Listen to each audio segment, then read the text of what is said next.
হৰি মন্দিৰতে যি লাগি ভাগৱত পাঠ হ'ব তাৰ আজি উপলক্ষে ধৰ্মধ্বজা উত্তোলনৰ দায়িত্ব এই ভাজনকে দিছে।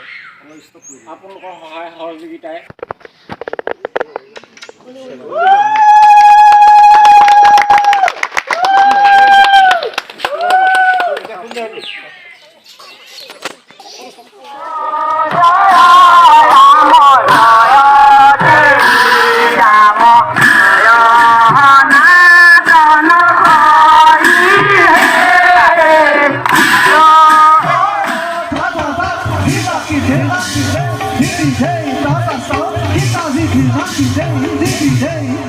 ৰামক ৰক্ষা কৰিও শৰণে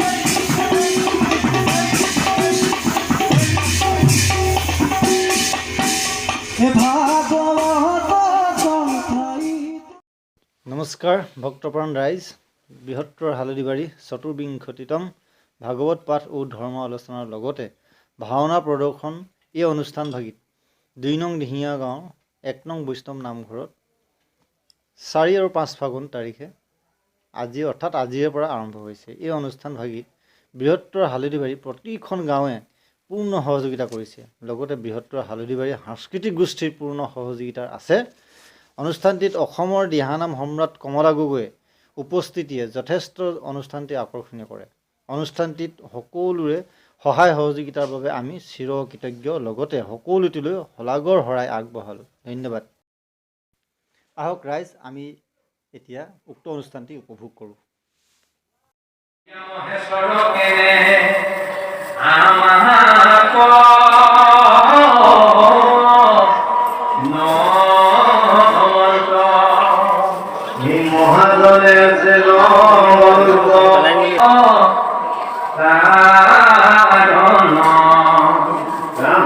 তুমি কি সৃষ্টি সংসাৰ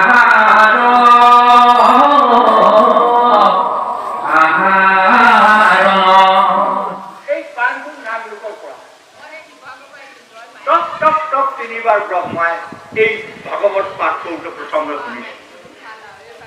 ব্ৰহ্মকল্পত নিৰঞ্জনে অনাদি নিদ্ৰা কৰি ব্ৰহ্মা বিষ্ণুৰ ৰুদ্ৰ সৃষ্টি তিনিটা মায়াৰ সৃষ্টি। সেইকাৰণে দশম খণ্ডত যাব ভক্ত বৈকুণ্ঠধাম চমন্তৰম প্ৰচক্ষুহে গৰ্ভদয় ভগৱান আমি বিশ্বাস নামি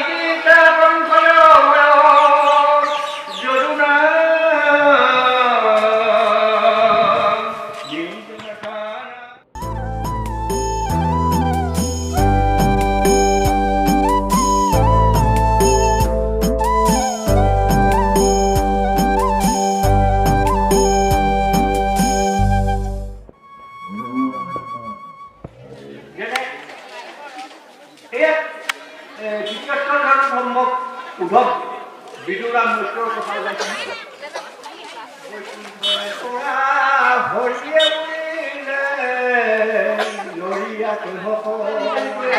এতিয়াও আকৌ অৱতাৰ যেনে পুৰুষ অৱতাৰ নানা কাম মায়া অৱতাৰ কপট মায়াই আমাক মুহুতি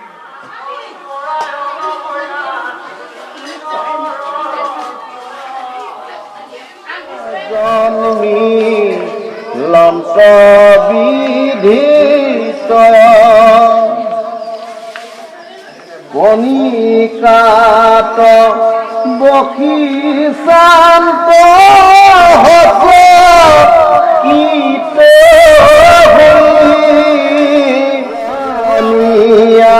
স্থিতি মনে বিতর কি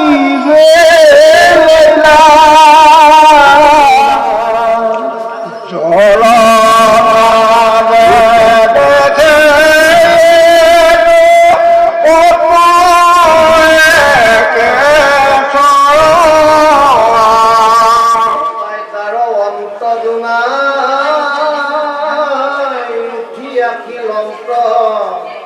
পদ্মর উপরে বখি বিস্ময়ে গুণন্ত রাম তপুক্ষণে তপ তপ শুনিলা বচন হেন ৰূপ দেখি বিধে ভিতৰ কি আছা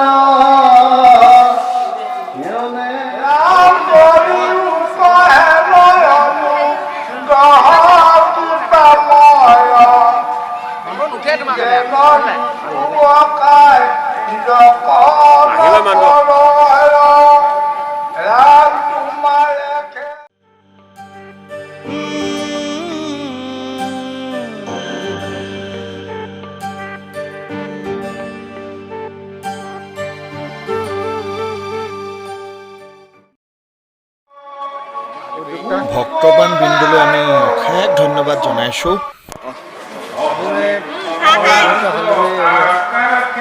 এই যিভাগে অনুষ্ঠান চলিছে এইভাগে অনুষ্ঠান আজি 24 বছৰ ইয়াতে চলি আছে।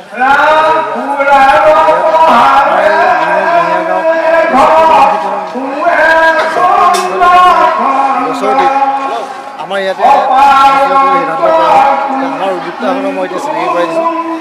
এখেতলোকে আমাৰ উদ্যোক্তা চন্দ্ৰকলা আহোম, এজনে হৈছে আমাৰ উদ্যোক্তা আমাৰ ডেকৰেশ্যন আছে আমাৰ নামবোৰ মঞ্চসজ্জা গোটেইখিনি কৰিছে। তেখেতো আছে আমাৰ ওচৰলৈ আহক। কলা নৃত্যত তেখেত ব্যস্ত আছে। কৈ যাওক।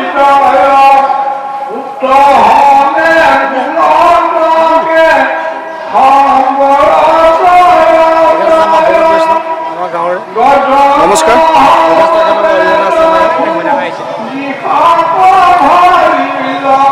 যিসকল উদ্যোক্তা আছে আপুনি এজন এজনকৈ পৰিচয় কৰাই যাওক।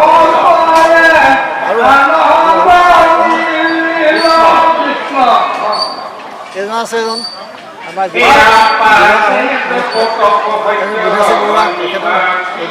নমস্কাৰ।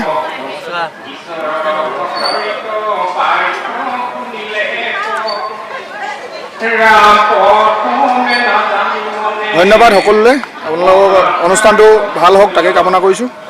শুভ হওক। বৃহত্তৰ হালদিবাৰী সাংস্কৃতিক গোষ্ঠীৰ কৰ্মকৰ্তা লগতে ভাওনা সমিতিৰ কৰ্মকৰ্তা ইয়াত উপস্থিত আছে। আপোনালোকে কি ক'ব অনুষ্ঠানটোৰ বিষয়ে? আমাৰ অনুষ্ঠানত বৃহত্তৰ হালদিবাৰী সাংস্কৃতিক গোষ্ঠীৰ অৰিহণা আছে। বৃহত্তৰ হালদি কৈ দিয়ক, পৰিচয়টো দি দিব।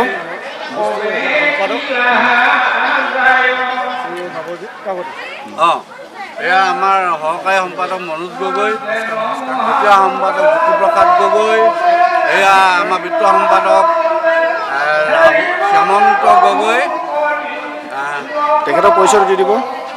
আৰু এখেত ইয়াৰ যদিও মানে এই অৱদান সমিতিৰ সম্পাদক আমাৰ গোষ্ঠীৰ সভাপতি হয়, তেওঁৰ আদেশ মৰ্মে আমি আমাৰ কাম কৰি আছোঁ। ধন্যবাদ। উদ্যোক্তা ধন্যবাদ। হয়,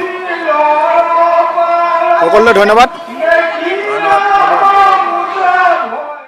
আমাৰ এই অনুষ্ঠানত উপস্থিত হৈছেহি হালদিবাৰী গাঁও পঞ্চায়তৰ সভানেত্ৰী শ্ৰীমতী বাসন্তী দিহিঙীয়া বৰা। তেওঁক আমি এই অনুষ্ঠানটিত কেনে পালে এই অনুষ্ঠানটোৰ উজ্জ্বল ভৱিষ্যত কামনা কৰি দুআষাৰ ক'বৰ বাবে আমি অনুৰোধ জনাইছোঁ। এই অনুষ্ঠানভাগি যিসকল উদ্যোক্তাই উদ্যোগ লৈছে সেইসকলক প্ৰথমেই মই ধন্যবাদ জ্ঞাপন কৰিছোঁ। আৰু এই অনুষ্ঠানভাগি ইমানেই মোৰ ভাল লাগিছে আহি অনুষ্ঠানভাগিলৈ সকলো ৰাইজ আহি ইয়াত উৎসাহিত কৰিছে। এটা মানে পবিত্ৰ অনুষ্ঠান, এই অনুষ্ঠানভাগিত সকলো আহি সকলোৱে মানে সুখৰ অনুভৱ কৰিছে, সকলোৱে ভাল লাগিছে। ধন্যবাদ আপোনালৈ। Thank you. এখেতৰ পৰিচয়টো দিব।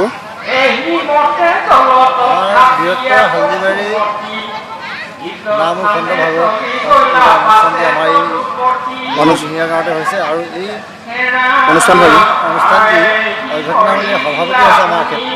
আপোনাৰ পৰিচয়টো দিব। নমস্কাৰ, মোৰ নাম শ্ৰী মহেন্দ্ৰ আহোম। আজি আমাৰ যিখন ভাগৱত অনুষ্ঠান হৈছে, ৰাইজে আমাক সভাপতি হিচাপে নিৰ্বাচন কৰিছে। সভাপতিৰ দায়িত্বটো পালন কৰি আমি এইবাৰ হিচাপে পৰিণত কৰিছোঁ। ধন্যবাদ। আমাৰ বৃহত্তৰ হালদিবাৰী নাম খণ্ড ভাগৱত অনুষ্ঠানটি আমাৰ উদ্যোক্তাই আইসকল একাধিকভাৱে পৰিচয়টো দিয়া হ'ব।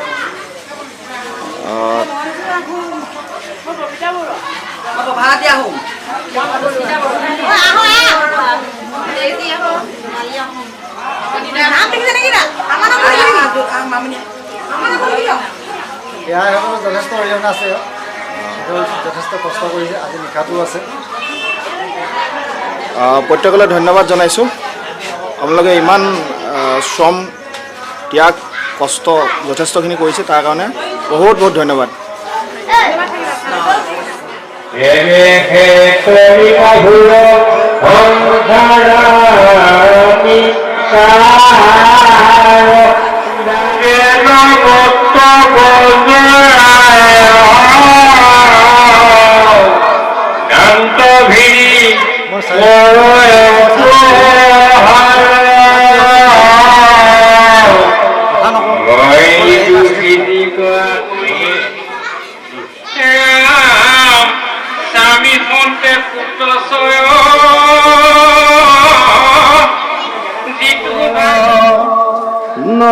নজানিয়া স্থিতি মনে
কমলাকান্ত তেখেতৰ অহাৰ আমাৰ মাজত আগবঢ়াবলৈ অনুৰোধ জনাইছোঁ।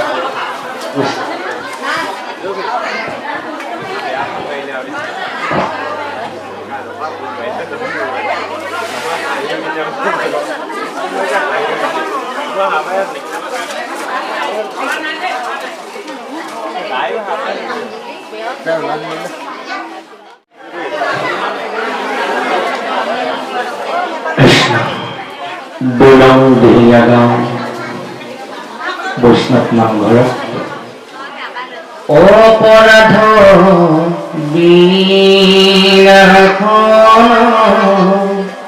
তজুলালে নাৰায়ণ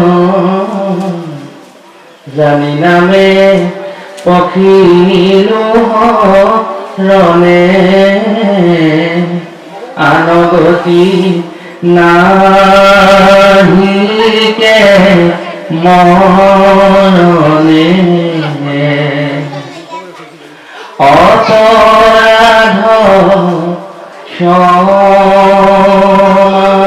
কৰি তুমি দয়াশীল হৰি মোক ৰক্ষা কৰিও চৰণে ৰাম মোক ৰক্ষা কৰিও চৰণে।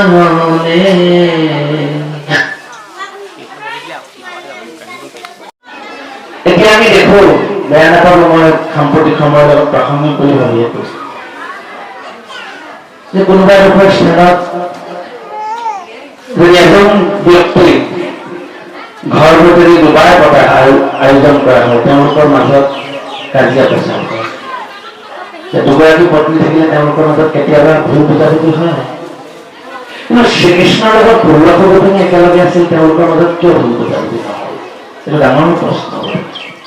অৰ্থাৎ তেওঁলোক কৃষ্ণময় হৈছিল। তেখেতলোকে কৃষ্ণ প্ৰেমত এনেধৰণৰ